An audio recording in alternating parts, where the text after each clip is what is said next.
Coucou, aujourd'hui petite vidéo pour parler du RX et des branchements du RX et de la petite configuration à faire sur l'ordi. Donc dans une vidéo on a vu la FC, là l'objectif finalement ça va être avec ton RX de pouvoir transmettre avec les informations de ta radio jusqu'à ta FC pour faire voler ton drone. Donc ce qu'il faut que tu retiennes c'est que sur ton RX c'est assez simple, il va falloir que tu l'alimentes grâce à la ligne de ta carte de vol et ensuite il va falloir que tu transmettes le signal qui arrive depuis ta radio. Ok, donc pour ça, je t'ai résumé ça sur un petit schéma assez simple que j'ai fait. Donc tu peux le voir ici, on a notre RX et notre FC.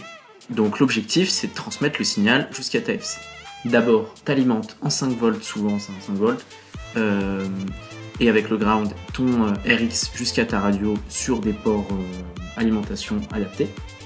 Et ensuite, il faut que tu utilises des UART, tu peux prendre n'importe lequel, là j'ai pris T1, T5 et R5. Donc tu as un des UART, on a receiver et transmetteur. Là tu vas prendre les deux en fait. Par exemple tu vas prendre R5 et T5 ou R3 et T3. Nous pour cette vidéo on regardera tout à l'heure, tu verras sur la configuration Betaflight R3 et T3. Par exemple là j'ai pris un récepteur nano Crossfire. Aujourd'hui on utilise tous le Crossfire, je te le conseille vraiment d'utiliser le Crossfire et surtout que les branchements sont assez simples.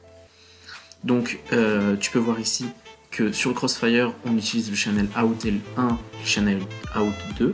Donc le out 1, on le met sur un RX. Donc là, par exemple, j'ai mis sur R5. Le channel out 2, on l'utilise sur un transmetteur, donc un TX, et là j'ai mis sur T5. Et normalement, tout est bon pour ton récepteur radio. Et ensuite, tu peux passer sur la configuration sur Betaflight. Donc sur Betaflight, c'est pas très compliqué. En tout cas pour ce qui est juste de récupérer le signal radio. Ensuite pour le RFSI, on verra ça dans peut-être d'autres vidéos. Finalement, si tu sais que tu as mis sur T3 et R3, tu viens regarder dans l'onglet port de Betaflight, tu actives le petit serial RX que tu peux voir juste ici. Et là, ton port 3 qu'on a choisi ici, que tu as connecté au récepteur radio, est connecté. Ensuite, on a un deuxième truc à faire. C'est déclarer ton mode de transmission à ta carte de vol. Ici, c'est le Crossfire. Donc, déjà, ici, tu vois récepteur, ce petit onglet récepteur dans configuration. On va dans RX série. Ici, on utilise le Crossfire. Et c'est aussi simple que ça. Donc, normalement, tu as tout qui est bon. Et si tu as bien paramétré ta radio, tu pourras voir que dans l'onglet récepteur, quand tu allumeras ta radio, tu pourras la voir réagir en fonction de tes sticks.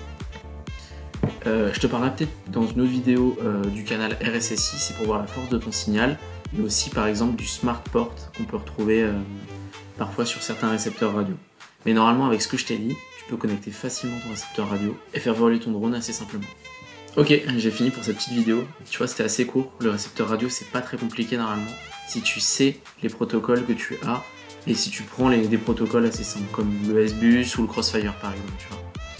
Bon bah j'espère que ça t'a plu, je te ferai bientôt d'autres vidéos sur les composants pour t'expliquer de façon plus précise, tu vois, les soudures, les connexions et les petites configurations assez simples à faire sur Betaflight.